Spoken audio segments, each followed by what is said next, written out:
Because what we're doing is painting a picture of Robert because there's not a lot about him online.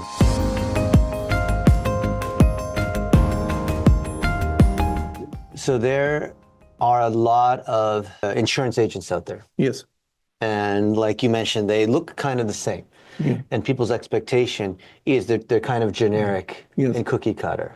Yes. Yes. Yet there are a lot of things that require a real expert that can talk to you, not just going online and buying the cheapest thing. Because as Tiga mentioned, that you as a broker have to combine different pieces to find the right mix for their life situation. Sure. I wanted to ask you some questions on how you became this kind of person and how do you attract these. Like, I saw you and Siga both treat people like family. Most people don't do that. That's like an old-fashioned thing. That doesn't exist today anymore. Well, I think it's, it's probably my upbringing. From a childhood, I was very much introduced to literature. I loved literature, reading a lot, reading about different characters, going deeper into their concerns, their worries. And later I became a filmmaker. I studied theater, so there's always, in theater, when you deal with the characters always associate with real humans. And I think this human element stays with me, and I don't know, whatever I do, I always want to make sure that human side of it always there. So how did you transition from being a filmmaker to health insurance? Well, filmmaking is my, how should I say, it's my inspiration. I love filmmaking. It's inspiration for me. The only problem with the filmmaking is that you need a lot of money to get into the world of filmmaking. Because the nature of, the very nature of filmmaking is like spending a lot of money. Equipment is expensive, hiring actors is expensive, and some actors are union actors that have certain rates, and if you do independent films, there is no future. In other words, you do it for the sake of art. There's no future in terms of making nice living out of it. Usually, unless you're Disney. Well, Disney is a different story, Disney is not independent anymore. Maybe he started. No, I mean, you're one of the huge, because Disney has 7 of the top 10 blockbuster films, and of course, and the indie guys, it's this. There are even animated films. They are budgeted over $100 million today. It's crazy, but So tell us about your ads, health insurance, and eHealth. Right. eHealth, it's an interesting thing. When I started as a captive agent many years ago. A captive agent, meaning you could only sell for one company? I represent only one agency. And I used to be on a salary there for a few years. And it was kind of a boring thing. And eventually I decided to leave them. I decided to go become independent. And it was very difficult because I had to start from the beginning, from scratch. And the major concern that I've encountered with was lack of clients. They didn't have that many clients. And to build a nice client base took me actually a few years. And now I feel like I'm ready to expand, and I see it in different light right now. You see, when I started, I was working as an employee, and now I'm basically kind of like making steps to become a businessman. So as a businessman, then you have to have other agents and other people beyond just yourself. Exactly. But you need the volume, the clients to sustain paying for that and service. Of course. In order to generate more leads, you have to be concerned about who is going to handle the number of leads, and definitely have to delegate some of your responsibilities to other people, and also build the downlines. That's my next step would be slowly going into building slowly but surely building a downlines. So downline is a network marketing, or downline is a downline like hiring, recruiting agents under me. Okay. And then we can split the commissions and stuff like that. So this way I can actually expand. Okay. How would you organize these agents? By area or territory? I think, as you see, I have, let's see, I have so many licenses, 8 licenses. That means 8 states. I'm licensed in 8 different states, and I'm expanding. And my goal is to reach maybe 20 states. So this way I can go from regional into national.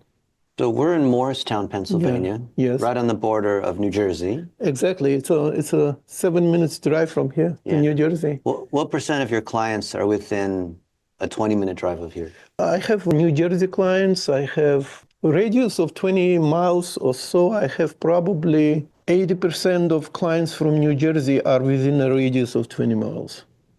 The rest are scattered. Some of them are even closer to New York. Actually, from here, if you take a turnpike and get on a pay road, you will be in Manhattan in 1 hour. From here to Manhattan is 1 hour. In some cases, even less. Well, So it all depends on the So traffic. you can service New York? You have Yeah, I'm licensed in New York. Yeah, There you go. All these New York licenses. license. Do you think maybe we could walk around and you could show us each of these licenses? Sure. Let's do that. Here, I'll bring this and I'll follow you around your new office. Yes. Yeah, it's my new office. It's cleaner than the old office. Old office was mess. Sigur remembered my old office. She said, how can you stay in that office? But like I've said, I'm expanding slowly and hopefully we'll get... Let's take a look at these. Sure. Do a little tour. Sure. That's my New York license. You have 1 license per state. Yeah, How do you get all these licenses? Well, basically, you need one resident license, which is a state of Pennsylvania. And then after that, you apply for other licenses. And each state has to look at your history. They have to see your status. And then you have to go through some trainings in some cases. And then you get non-residence license after that. We got to put that milk back. It's okay. I want it to go bad. Yeah. Robert made a coffee, an espresso, a fancy espresso. Was it fancy enough? It was great. I was going to go to McDonald's instead, but he said, no, we have to create quality European coffee. Oh, we got to close the lid. It's open. Oh, it's leaking. Close it. Huh? Maybe I should keep it upright like that. It's not closed all the way. Okay. Expert coffee maker. I don't know about expert coffee maker, but out of necessity, I make my own coffee. I saw, the McDonald's across the street here. I like to do my 99-cent McDonald's coffee. Let's see. I hope it doesn't leak anymore. It's so nice. What percent of clients would you say visit you? Not too many. When you deal with the Russian-speaking clients, they work most of the time, and they rely, well, Figa said, they rely on me to help them over the phone. But sometimes I deal with non-Russian speakers, Indians, Spaniards, Hispanics, local Americans, and they prefer to come to the office. They don't know you. So then the Russians want to use WhatsApp or the vKontakty or? We do Zoom. Sometimes we do WhatsApp, and about 75% of transactions I do it over phone. Okay. On the phone. So they just regular phone call. Yeah. All right. They trust me, I guess. All right. All right. So this is a licensed state of New Jersey, which is not far from here. All right. Then I have a license in other states. Ohio. I don't do much of business in Ohio. I might have few cases only. Maryland, because one time I thought about encompassing, like a DC area. And Maryland and Virginia were 2 states that I basically wanted to do. And I'm licensed in those 2 states, but I don't have that much of business in either of those states. Okay. But eventually I would like to do those states as well, because they have a large Russian community, and not as large as New York or New Jersey, but still relatively large. So this is when you recruit other agents in these states? Yeah, I would like to recruit other agents. Because then you drive the leads as the broker, and then they can service those clients that are Exactly. And we split commission. Okay. So if we drive the marketing, then that's a great way to recruit the agents, because they want to be under a broker that Definitely. provides a lot of business. Yeah, and also, and I'm looking at this area. Yeah, this is a kind of a nice area. It's a Morrisville it was called after, well, American businessman Robert Morris, who financed American Revolution, I guess. Okay. And so. Do you have agents in these other cities we could interview, and then we can build their brand, and that drives us? Eventually, yeah, probably. I have to contact other members in other states like New Jersey and, Okay. Yeah, but in a short notice, it's going to be difficult. Okay. You have Texas. I'll be in Texas tomorrow. Yeah. So, yeah, I'm licensed in Texas. I'm licensed in Florida. Okay. Yeah. So. Well, great. Sure. We'll sit down and talk a little more here. Oh. I stepped on. Well, okay. I stepped on one of his chocolates. What is this? Raffaello. Yeah. Chocolates grow on the floor. Look at his bowl of chocolates. These ones here. Okay. So what is it about serving the Russian-speaking or the immigrants that come over here? Mm-hmm. In the beginning, it was pure incidental. In other words, when I started to doing it as a self-employed, not as a captive agent, I had difficulties getting clients in the beginning, first couple of months. Yeah. But the first people that came were actually Russians. Yeah. What was your first client like? Or who was it? I don't remember who was my first client. I think the first client who came to me, he was so confused. And he, for some reason, I didn't remember, but it seemed to me that the first client he came with a family of 3 people. And they were so confused and frightened about insurance because they said that they lived in New York, and in New York they had free health insurance through Fidelis. Company Fidelis offers insurance to people who come to the country from day one, actually. And then when they moved to Pennsylvania, apparently the rules and regulations are completely different, and they encountered the big problems purchasing insurance because either they had to be living below the poverty line to get the welfare, Medicaid, yeah. Either that, or if they don't qualify for that and the family makes some income, they have to purchase insurance separately, but they have no idea how it's done because technically speaking, there are 2 different insurance, how should I say, principles. One principle is that insurance is offered as a major medical. That means that everyone has to be covered within the state. And it does cover all the pre-existing medical conditions if people have some issues, medical issues. And other insurance companies don't accept them because of pre-existing medical conditions. The major medicals, they must take them.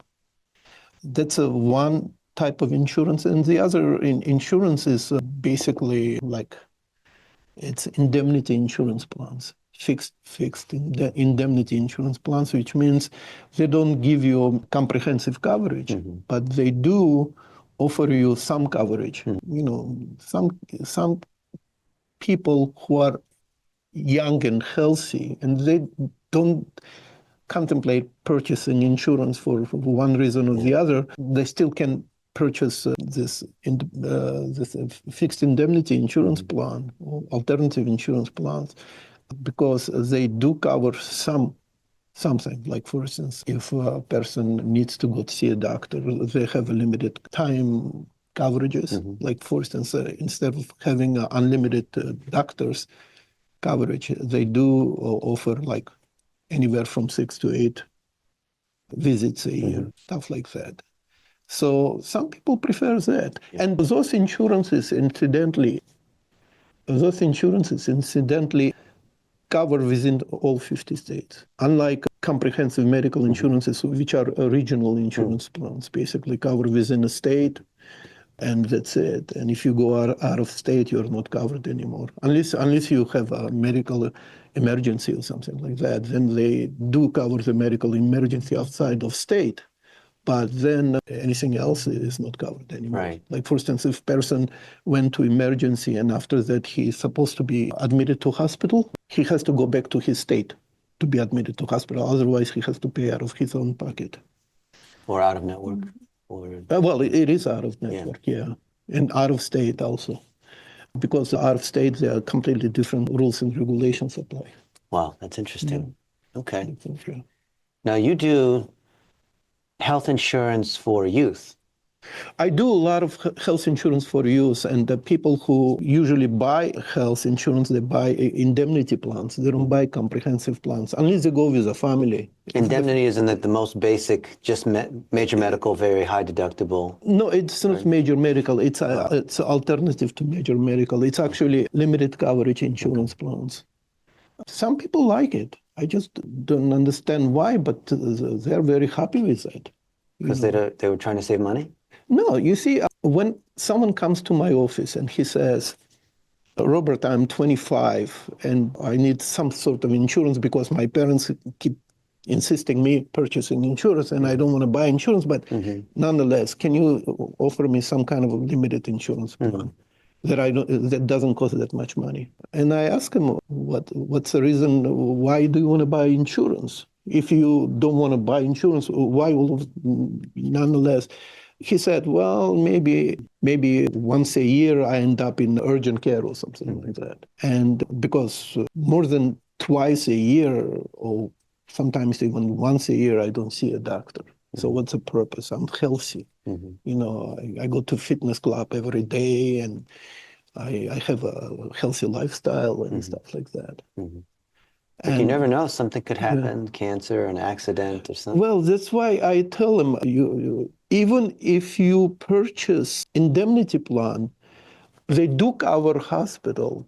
Maybe they don't cover 100% hospital stay, but some cases, some indemnity plans cover hospital better than they cover the doctor's visits. Like, for instance, they give you 4 or 6 visits a year to see a doctor.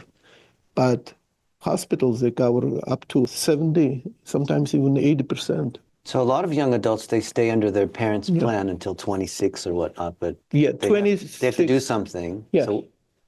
So what do they need to do when they hit 26? So they probably come to you. Usually, in the state of Pennsylvania, it works that way. Well, in New Jersey, it's the same, I think. Up until 21, kids can be in a parents' policy.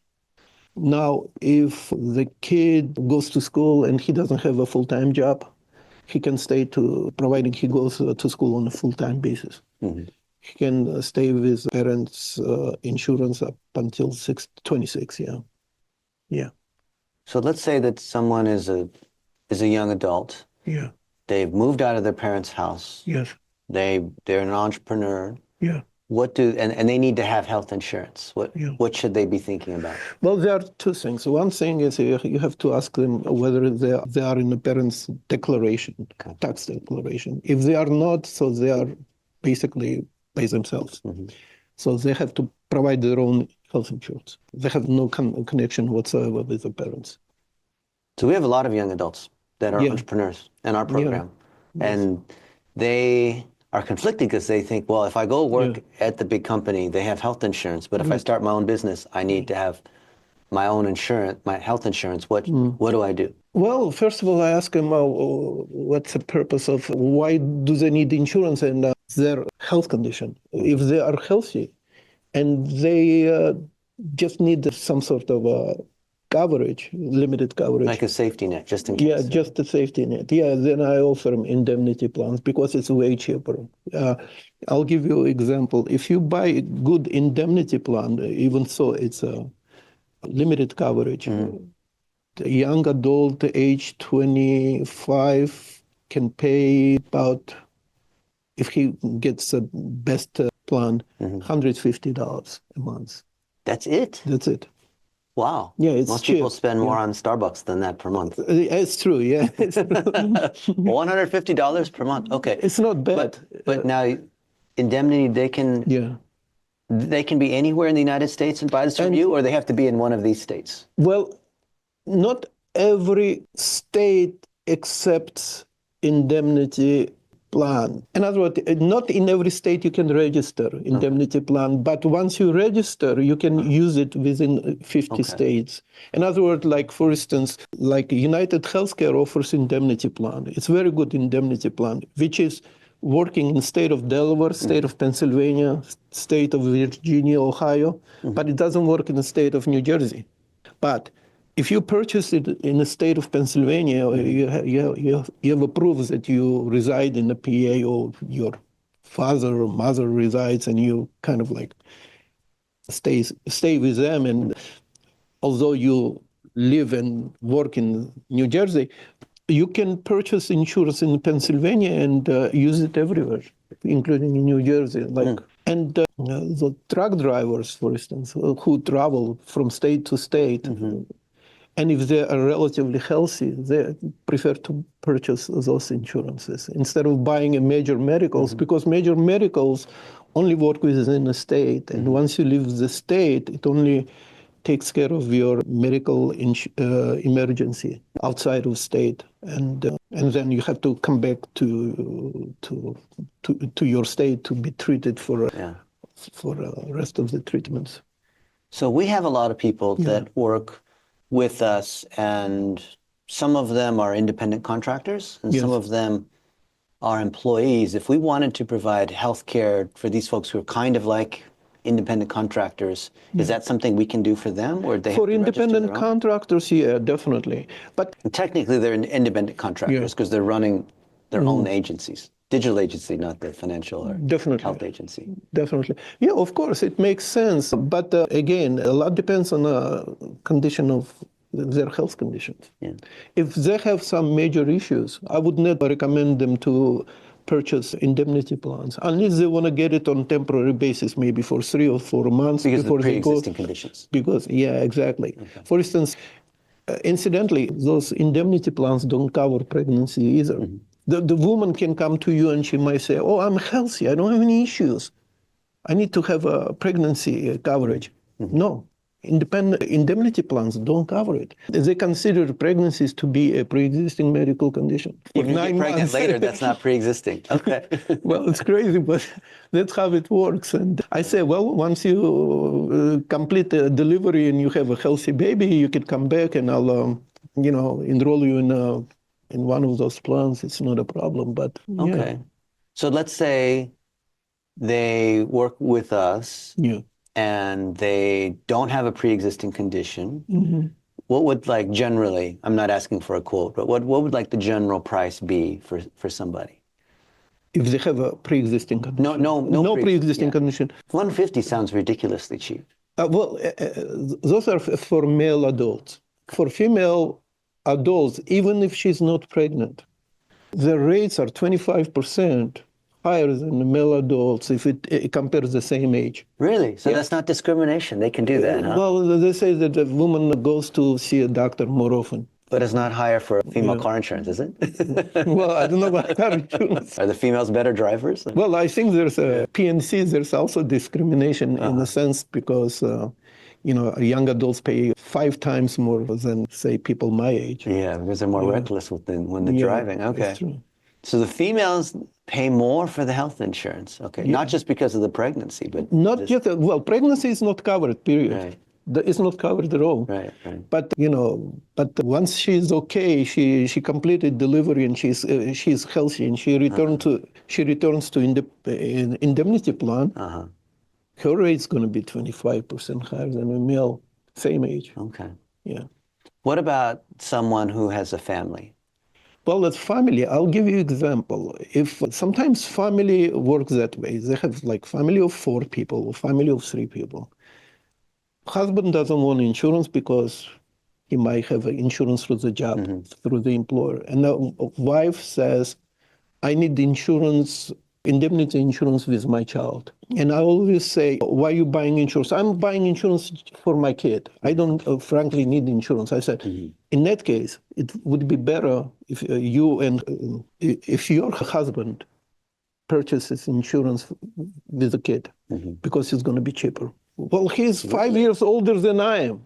How can it be cheaper? I said, well, because, you pay 25% higher because you are a female. Wow. Yeah. But even for the child. Yeah, it doesn't matter. It's a parent with a child. If it's a female parent with a child, it's a little bit more expensive Right. because of the female. Right. Yeah. Wow. But male, that's why I say, I mean, if it's a question of child, then I think male should, your husband should purchase insurance.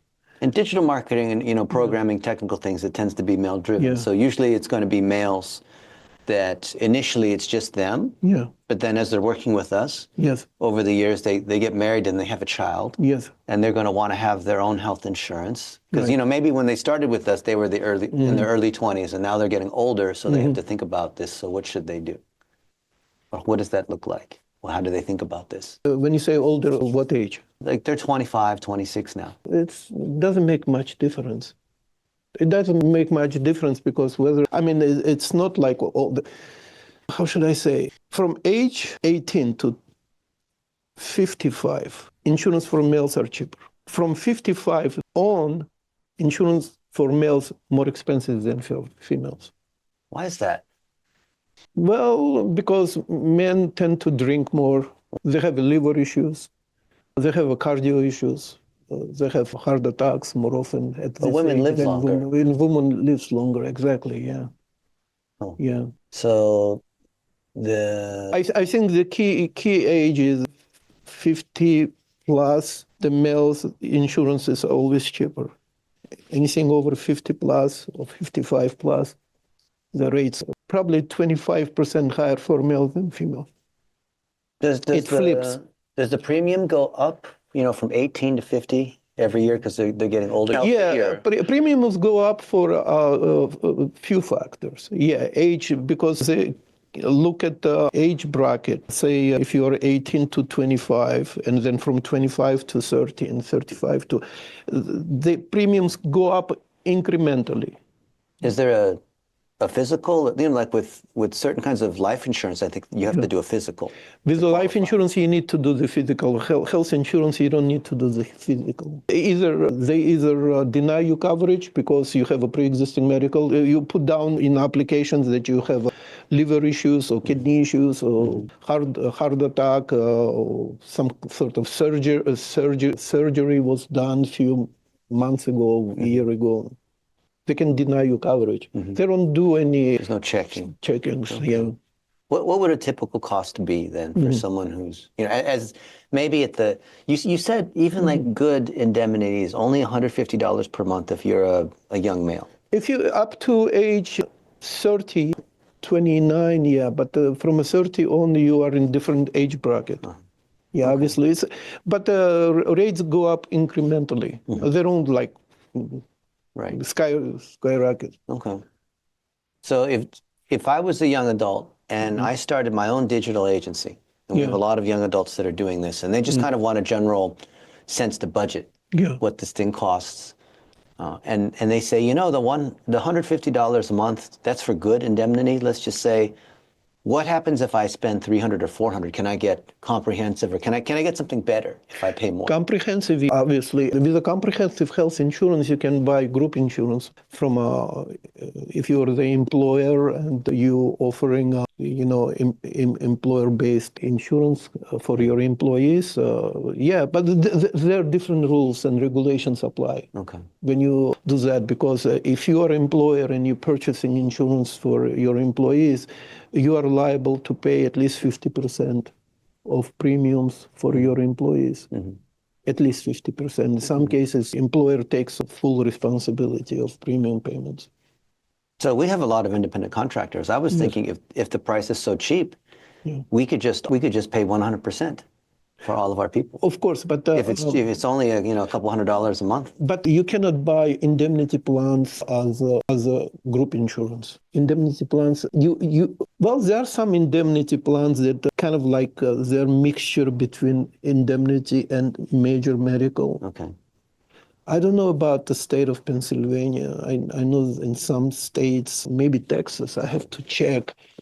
So if we want to send people to you, it has to be in one of these 8 or 9 states? 8 states at the moment, yeah. Okay. Definitely. But then if someone comes and they're not in one of these 8 states, then you can refer them to another agent, And one of definitely. those other agents could then refer them to you if it, vice versa. Yeah, of course, yeah. So those seem like obvious relationships, right? Win-win situation.